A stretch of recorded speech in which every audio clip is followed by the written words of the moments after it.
এ কেমন আলোড়ন?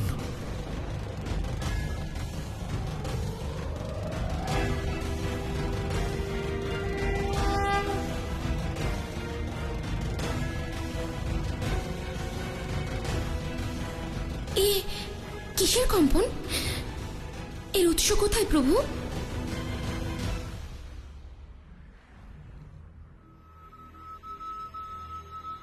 আপনার এই মৃদু হাসি দেখে মনে হচ্ছে অবশ্যই কোনো দৈবিক কারণ আছে প্রভু। নারায়ণ নারায়ণ। এই কম্পন কিসের পরম পিতা? পিতা ব্রহ্মা মৌন থাকায় আমার মন আরো আশঙ্কিত হচ্ছে। আকস্মিক এই কম্পন কিভাবে আরম্ভ হলো দেবরাজ? স্বর্গলোকের উপর আসন্ন এ কোনো নতুন সংকটের সংকেত নয় তো?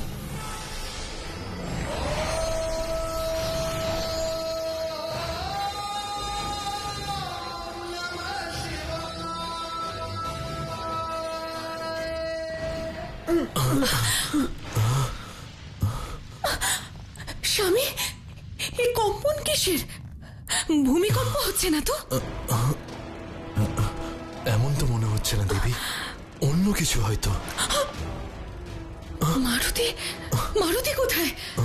তুমি চিন্তিত হয়েও না অঞ্জনী, মারুতি ওর মিত্রদের সাথে খেলা করছে। আমার মন বিচলিত হচ্ছে স্বামী, নিশ্চয়ই কোনো সংকট আসতে চলেছে।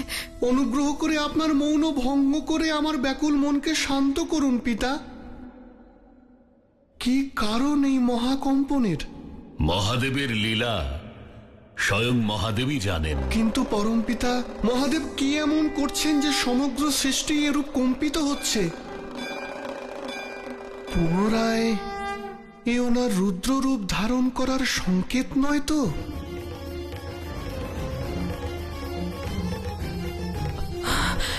মহাদেব?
প্রণাম প্রভু।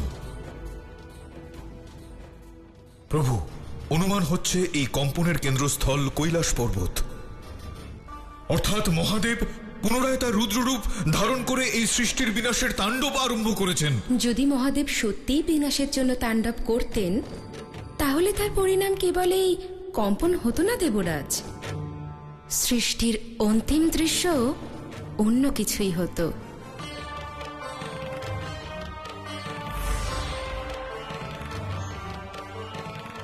প্রণাম ব্রহ্মাদেব। হে পরমপিতা, আপনি কি জ্ঞাত যে মহাদেব? আতঙ্কিত হওয়ার কোনো কারণ নেই দেবরাজ, আমি আপনাদের আশ্বস্ত করবার জন্যই এসেছি। মহাদেবের এই নৃত্যের মূলে তার ক্রোধ নয়, বরং প্রসন্নতা রয়েছে। এর চাইতে অধিক জানতে হলে আপনাকে সঠিক সময়ের জন্য প্রতীক্ষা করতে হবে।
ধন্য আপনি শিব শম্ভু, ধন্য আপনি।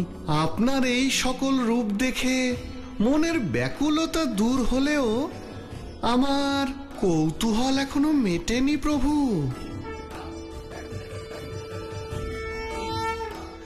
আপনার মুখের এই মৃদু হাসি দেখে আমার মনে হচ্ছে এতগুলো রূপ ধারণ করার নিশ্চয়ই অন্তর্নিহিত রহস্য আছে। তোমার অনুমান সঠিক পুত্র। বাস্তবে মহাদেবের অংশ মারুতির আরো এক দৈব লীলা প্রত্যক্ষ করতে চলেছ, যে ঘটনার কল্পনা মাত্র আমার হৃদয় পুলকিত হয়ে ওঠে। মারুতির দৈবলীলা অর্থাৎ সেরকম কিছু যা তিনি এর আগে করেছিলেন, যার দরুন মারুতি সাক্ষাৎ সূর্যদেবকেই গ্রাস করেছিল।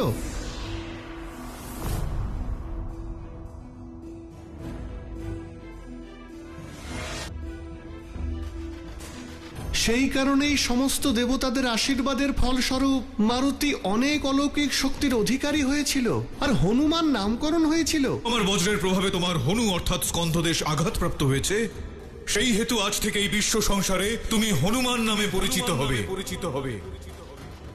সূর্যদেব কখনো কল্পনাও করতে পারেননি যে এইভাবে কোনো বানর শিশু ওনার অহংকার ভঙ্গ করতে পারে। ভবিষ্যতেও এইরকম অনেক সময় আসবে পুত্র, যখন হনুমানের পরাক্রমের সম্মুখে অনেক বড় অহংকারীরাও নতজানু হতে বাধ্য হবে। কিন্তু প্রত্যেক শক্তির সাথে সাথে একটা বৃহৎ দায়িত্ব আসন্ন হয়, আর হনুমানের পরবর্তী সবচেয়ে বড় দায়িত্ব হলো রামকার্য সম্পন্ন করা। রামকার্য? দশানন রাবণের মতো মহারাক্ষসের প্রতিদ্বন্দ্বিতার জন্য প্রভু রামচন্দ্রের দৈব যাত্রায় সঙ্গ দিতে, ওনার ধর্মকার্যে সহায়ক হতে হনুমানের আরো এক মহাশক্তির প্রয়োজন হবে।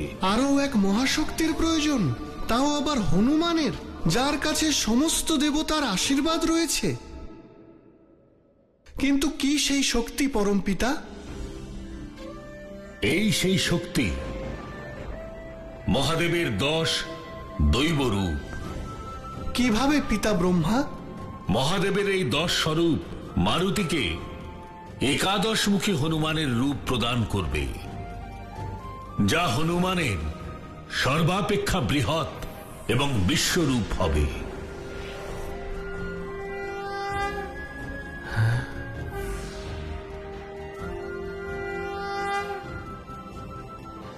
দশানন রাবণের সম্মুখে একাদশমুখী হনুমান? নারায়ণ নারায়ণ। রাবণ এই ভ্রমে আছেন যে সৃষ্টিতে একমাত্র তিনিই দশানন, যার সমকক্ষ আর কেউ নেই। কিন্তু সেই অহংকারী রাক্ষস জ্ঞাত নন যে মহাদেব স্বয়ং হনুমানকে তার 10 দৈবরূপ প্রদান করে একাদশমুখী রূপে অভিষিক্ত করবেন। অর্থাৎ দশানন রাবণের থেকেও এক মস্তক বেশি। হনুমানের এই একাদশমুখী রূপ ভবিষ্যতে রাবণের স্বর্ণলঙ্কার ভিত কাঁপিয়ে দেবে। তার এই পাপের সাম্রাজ্যের বিনাশ হনুমানের দ্বারাই ঘটবে। তাই পুত্র, এই রামকার্যের জন্যই মারুতির সর্বশক্তিমান হওয়ার প্রয়োজন। আর সেই কারণেই মহাদেব তাঁর দৈব শক্তির অলৌকিক গাঁথা শিশু মারুতিকে জানাতে চান। নারায়ণ নারায়ণ। কিন্তু এই গাথা, মহাদেবের অলৌকিক শক্তির কথা শিশু মারুতির কাছে কিভাবে পৌঁছবে পরমপিতা? যখন লীলা রচিত হয়েছে তখন উপায় নিশ্চয়ই আছে পুত্র। নারায়ণ নারায়ণ। স্বামী, আপনি তো জানেন আমি মারুতিকে নিয়ে সর্বদা চিন্তিত থাকি। আজ যদি শিবশম্ভুর কাছে এই প্রার্থনা করি যেন উনি আমাদের পুত্রকে সর্বদা সংকটমুক্ত রাখেন। অঞ্জনী, মারুতি তো স্বয়ং মহাদেবের আশীর্বাদ, তাহলে কেন? জানি স্বামী, কিন্তু কি করব, মাতার মন তো। চলুন।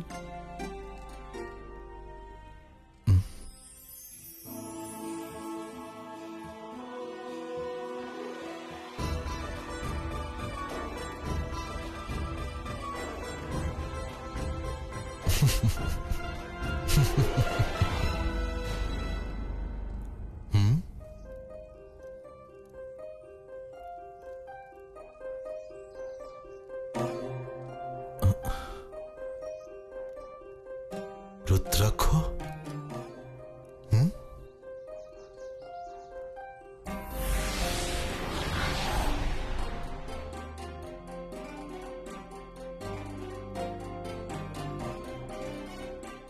দশটি রুদ্রাক্ষ?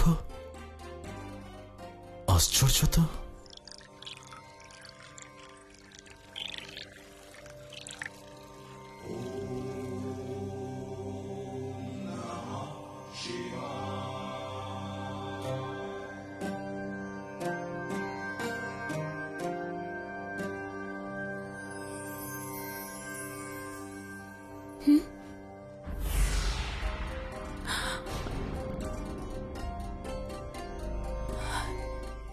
এ কি? এ আমার ভ্রম নয় তো?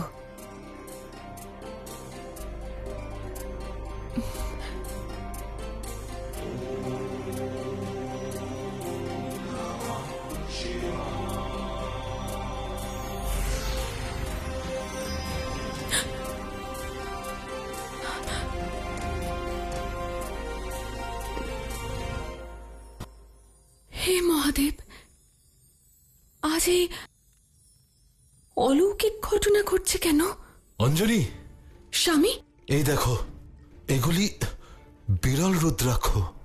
তাও একটি দুটি নয়, 10টি। আপনি এগুলো কোথায় পেলেন স্বামী? এই তো ওখানে আঙিনায় বৃক্ষের নিচে। আর তুমি বিশ্বাস করবে না, মাত্র একটি রুদ্রাক্ষ পড়েছিল। যে মুহূর্তে আমি তুলে নিলাম, ওখানে আরো 9টি প্রকট হলো। স্বামী, অন্য কিছু হলে আমি হয়তো এই বিষয়টি বিশ্বাস করতে পারতাম না, কিন্তু আজ এই মুহূর্তে আমার সাথেও এমনই কিছু বিস্ময়কর ঘটনা ঘটেছে। অর্থাৎ?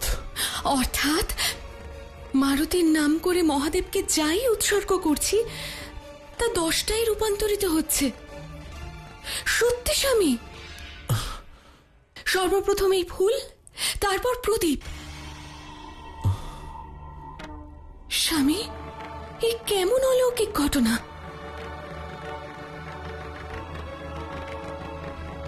হে মহাদেব,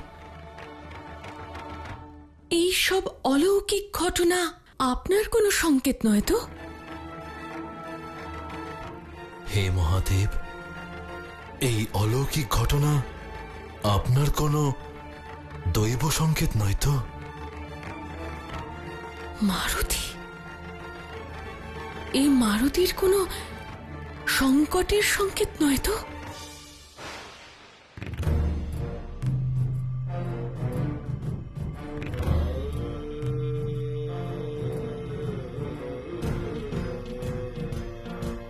যথা আজ্ঞা প্রভু।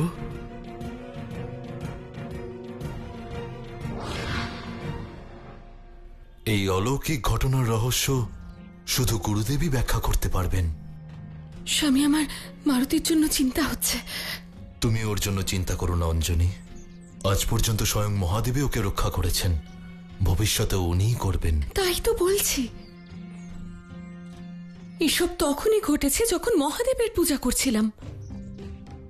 আমার চিন্তা হচ্ছে যে আমি কোনো ভুল করিনি তো? স্বামী, এরকম নয় তো যে মহাদেব আমাদের প্রতি রুষ্ট হয়েছেন? অঞ্জনী, তোমার ভক্তি ত্রুটিহীন।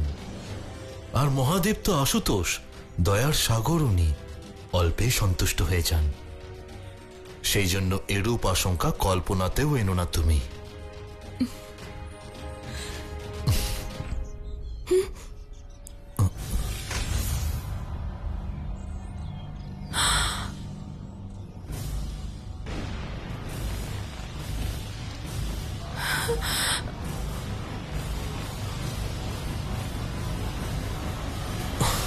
ধূলিকণার জন্য কিছুই স্পষ্ট দেখতে পাচ্ছি না। স্বামী,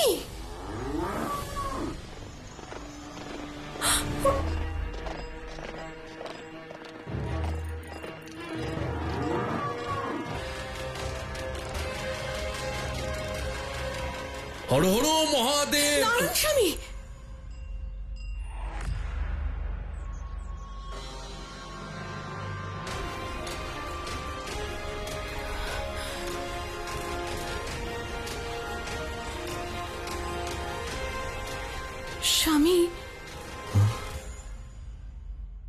কেন জানি না মনে হচ্ছে উনি আমাদের কোনো ক্ষতি করতে আসেননি।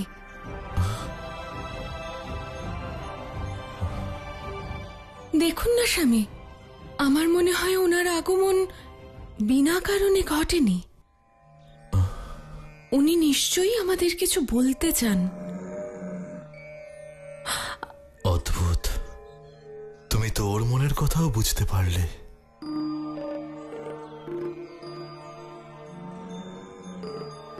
মনে হচ্ছে উনি আমাদের কোথাও নিয়ে যেতে চান।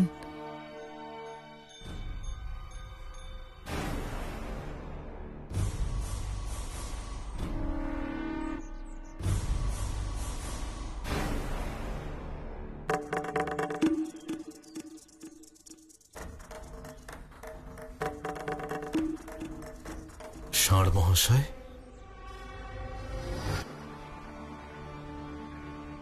কোথায় গেলেন? উনি গেলেন কোথায়?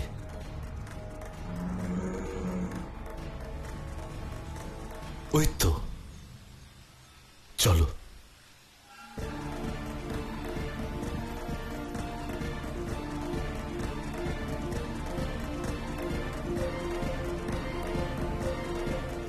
এখানে গুহা কিসের? কে বাস করেন এখানে? স্বামী, সে তো গুহার ভিতরে না গেলে বোঝা যাবে না। দাঁড়াও অঞ্জনী, আমার এই স্থান নিরাপদ মনে হচ্ছে না। হতেও পারে ভিতরে কেউ সংকটে আছেন, আমাদের সাহায্য করা উচিত। ওনার আমাদের এই গুহায় নিয়ে আসার কি তাৎপর্য হতে পারে? আর উনি গেলেন কোথায়? আমিও কিছু বুঝতে পারছি না স্বামী, অন্য কাউকে দেখতেও পাচ্ছি না। আমি তোমাকে বলেছিলাম আমার এই স্থান নিরাপদ মনে হচ্ছে না। আমাদের শীঘ্রই, অতি শীঘ্রই এই স্থান ত্যাগ করা উচিত। চলো অঞ্জনী। স্বামী,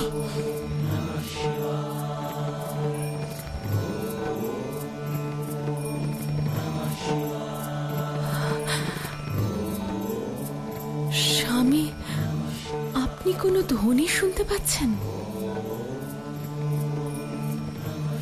ভালো করে শুনুন।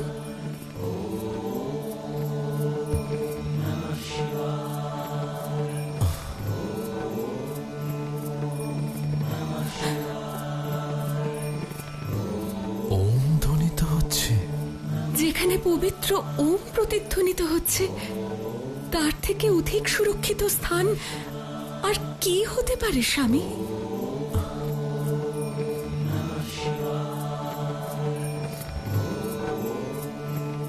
এই ধ্বনিতে সাক্ষাৎ ঈশ্বরের উপস্থিতির আভাস আছে। এই স্তবের নিরন্তর জপের অর্থ হল আমরা অবশ্যই এমন কোনো পরম পবিত্র স্থানে এসেছি যা আমাদের আরাধ্য দেবতা মহাদেবের শক্তি দৈবিক ধ্বনি দ্বারা প্রতিধ্বনিত হচ্ছে। কিন্তু এ কোন স্থান? এখানেই বা নিয়ে এলেন কেন?